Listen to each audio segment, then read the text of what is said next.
All right, Geordie. So the other day, mate, I had a phone call from someone that I used to work with, and he rang me up and he said, "James, you're pretty, you pay attention to what's going on in the world. Yeah. Do you think there's going to be a possibility that China would ever invade South Australia?" Yeah. To which my response was, "Probably not. Highly unlikely.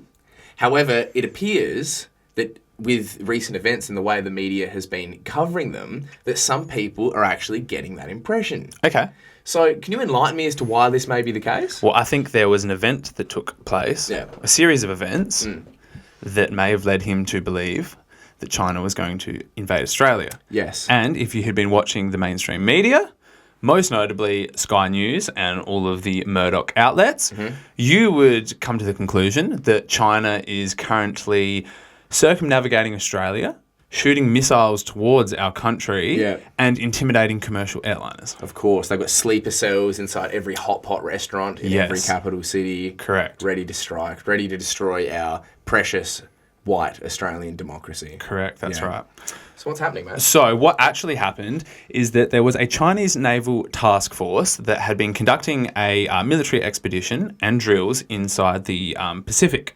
And so then they came down towards the north of Australia, and then it was first reported in the media that they were going along the northern coast of Australia. And then they started to come down the east coast. And that's when people started to get a little bit concerned. And when I say concerned, the media started to kick up a frenzy. All of our favourite pundits, like the whole pundit class, Correct. essentially. So in this task force, there was a frigate, a destroyer, and a replenishment ship following it. So 3 ships, and it's speculated that there was likely also a submarine following it.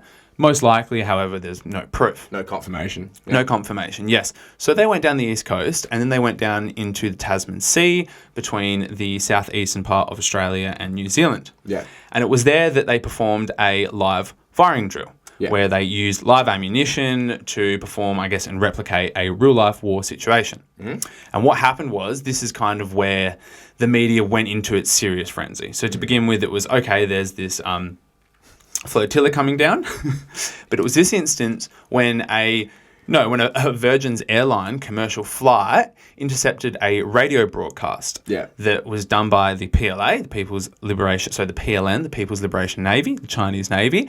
And in this broadcast, it was saying that we are undertaking a live firing exercise and to be careful. And if there's any commercial airlines or any sort of airlines in the vicinity, to take another route. That's pretty standard. The issue was that it was the pilot of this flight that then contacted the Australian government, Australian Defence Force. One of their airway communication systems was informed that this firing drill was taking place. And so it wasn't actually the Australian military that picked up on this. However, they were covering and following this flotilla. But they weren't aware that they were undertaking a live fire exercise until they received communication from this commercial plane. That's right. And this, look, you might find this surprising, other people might not, but China didn't actually inform Australia what it was doing with its military or its navy. There you go. I know, right? Crazy. And they were in international waters. And they were in international waters. Well, they have no obligation. No obligation whatsoever to. However, what is unprecedented is how close this flotilla, that this military grouping came to Australia. And they did begin to kind of come down the Australian coast, come along the southeast and the south of Australia towards the Great Bight. They've never come this far down to Australia before. Of course. Yes. So what I think is important to remember, as you said, is that they were following international law. There is no law stating that they couldn't do this. Because I think the way the media has tried to frame it, particularly like the reactionary punditry, for example, is they tried to put the spin on it as in, or they were endangering these commercial pilots, for example, when, as you've just laid out, they had pretty clear communication with these pilots to obviously take a different route. Yeah, of course, that's right. And look, Richard Marles, the Defence Minister, made this pretty clear when being interviewed. What we have today is a capable defence force, and I am confident that we are able to manage events of this kind. Final point I want to make is this. It's really important that we take a deep breath here. Our touchstone has to be international law. The Chinese task group, as I'm advised, is complying with international law. And why that matters is because there's actually a greater frequency of Australian Navy vessels closer to China than there are Chinese vessels closer to Australia. And we rely heavily on our rights under international law to be there. And it matters that we're there because that's where our trade routes are. And so we've got to use international law as our touchstone. Stephen. Hang on a sec, Geordie. Did Richard Miles just say that there's a higher frequency of our ships being close to China than Chinese ships closer to Australia? Yes, that's exactly right. Whoa, Sky News didn't mention this. No, they didn't. Why would they be so deliberately dishonest? And most other media outlets completely omitted this. Wow. So could you even say... Would it be a safe assertion or assumption to make that possibly the reason the Chinese did this drill was in response to a provocation that we might have done prior?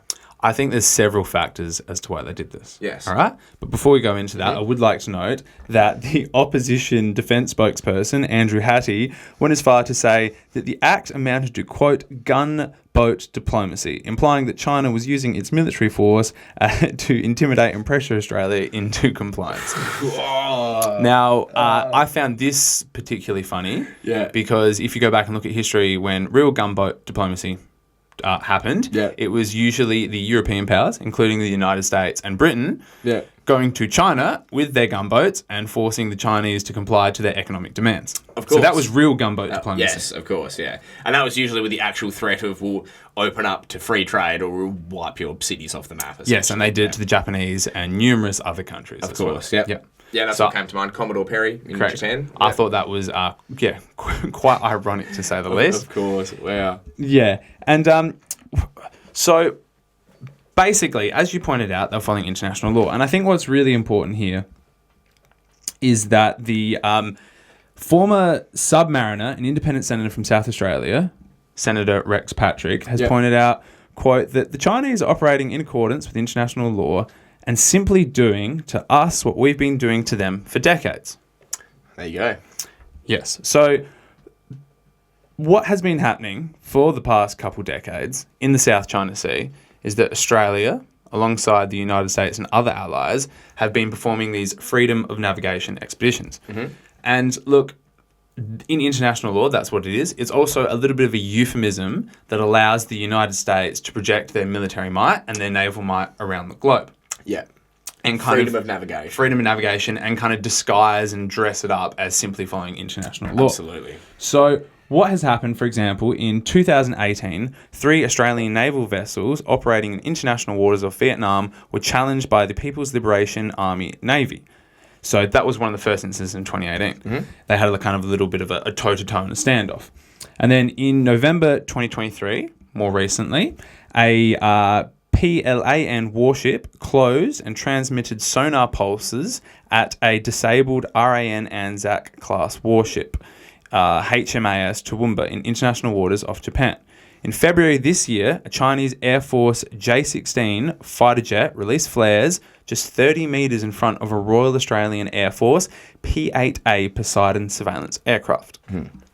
So that was the most recent incident. I do remember hearing about that, correct. Where the Chinese fighter jet actually dropped flares over one of our reconnaissance planes. But that's because our reconnaissance planes, were they over Chinese airspace or were they right next to China? They were very close to China, potentially. So they weren't near Australia? They were nowhere near Australia. Yes. In fact, they were in China's exclusive economic zone. Yep. So what was unprecedented about the Chinese warships coming down this close is they actually entered into Australia's economic zone. Mm-hmm. So this is a zone that's 200 nautical miles off the coast of a nation, and it allows that nation to claim all of the seafloor and maritime area as their own economic zone. Yes. So they're able to exploit the natural resources there, such as fossil fuels, fish, and claim all economic activities in there as their own sovereign right. Yep. So this is where we have a little bit of contention takes place, because what the Chinese are wanting to do is they're trying to say to the United States that these exclusive economic zones should be recognised as sovereign land. Yeah. We shouldn't have hostile military forces inside these waters, and we wouldn't do that to you. Yeah. The United States flat out reject this. Yeah. Completely reject it. And another incident which is funny, not necessarily funny, but interesting, is that the United States actually did this to India at one point, is that they sailed a warship so close into the economic zone that the Indians got really upset about it. Yeah. And they said, you should not be coming into our exclusive economic zone. Yeah. So this is what Clinton Fernandez has pointed out, an Australian academic, that it is this exclusive economic zone that is the point of contention. Yes. Is that the Chinese want this to be recognised as sovereign land, sovereign to that country, and that no hostile forces should be allowed inside it. Yeah. The United States and Australia flat out reject that. Yeah. And that most of our expeditions and a lot of these confrontations in the South China Sea happen inside China's exclusive economic zone. Can I just do a thought experiment with you? Yeah. How would the United States respond if there was a PLAN flotilla within the United States' exclusive economic zone? Well, we saw what happened when a weather balloon was blown off course over the continent. Yeah. So I can imagine the hysteria that would take place if the Chinese were in their economic zones. Of course. Well, I can even imagine if they were like east of Hawaii, for example. Yeah. There would be outrage essentially. Of there'd course. be calls for let's nuke Beijing, etc., etc. Correct. That's kind of the commentary we. That's exactly right. So what's interesting about this also is that by joining AUKUS and going ahead with AUKUS and stationing B-52 bombers, US troops, and now having US nuclear submarines dock at HMAS Stirling in Western Australia, we are explicitly becoming a military target to China. Yeah. That is just a matter of fact, in my opinion.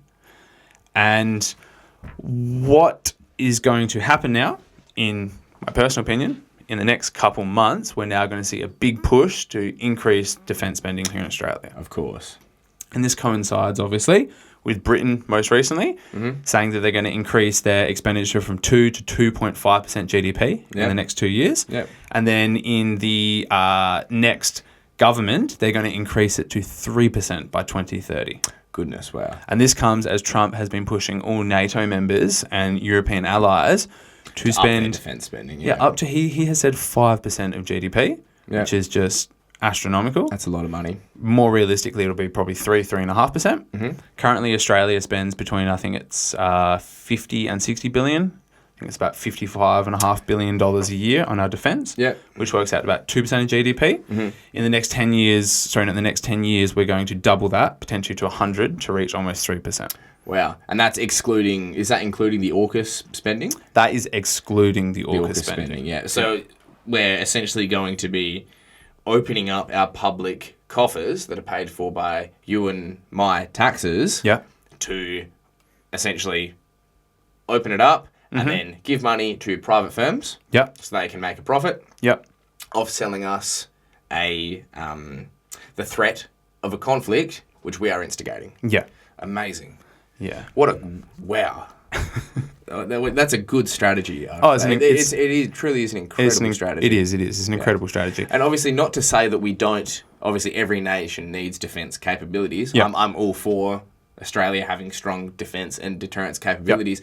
But I do find it interesting that when you put the word defence in the title of your armed forces, so United States Department of Defence, British Ministry of Defence, Australian Defence Force, Israeli Defence Force, usually it's kind of hard for me to intellectually justify defence when you're like next to another nation. That's exactly right. So if we have ADF, Australian Navy vessels off the coast of China's exclusive economic zone, that doesn't sound very defensive. That sounds offensive. Correct. I just thought that's interesting to point out. And also, is it also interesting to point out that like non-imperialist nations seem to have names like People's Liberation Army.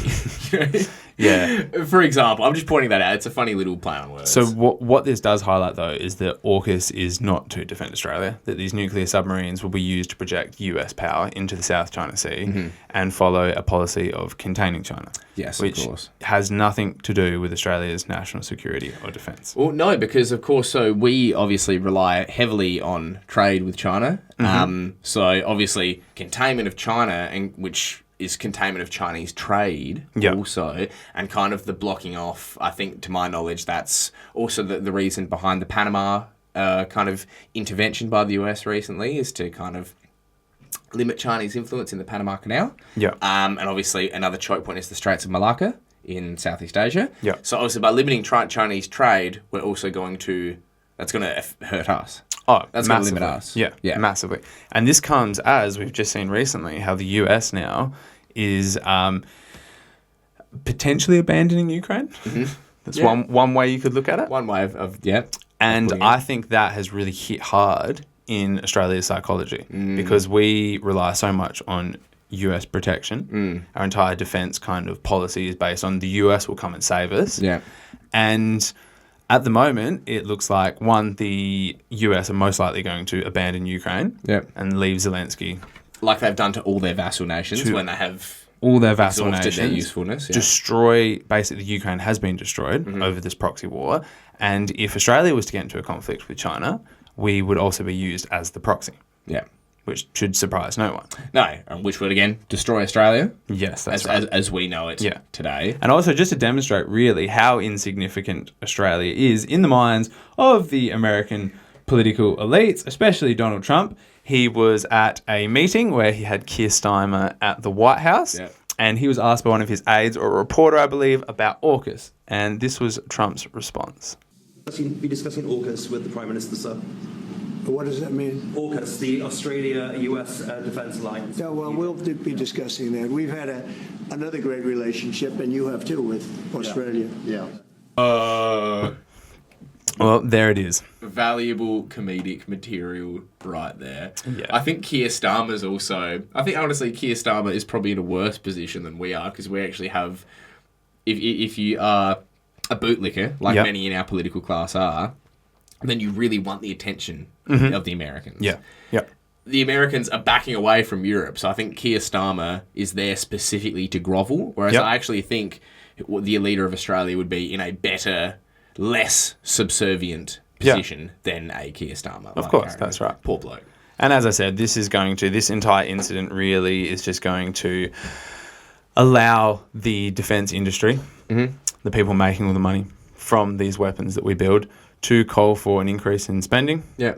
And that will either come through taking on more debt, cuts to the public budget, or more taxation. Yeah, all three. Pretty average. Yeah, that's exactly right. So I think that's what's going to now happen in the next couple of months. However, as the Chinese ambassador to Australia said, that this will not be the first or last time that the Chinese come this close to Australia. No, well, speaking of Chinese naval vessels in Australian waters, I actually distinctly remember in 2019 when they sailed a Navy vessel into Sydney Harbour at the invitation of the Australian government, and it was quite a big... there was some political pageantry involved, and everyone was smiling and shaking hands and very happy. So interesting to see how things turn so drastically and so quickly. All right, James, we'll leave it there. Leave it there.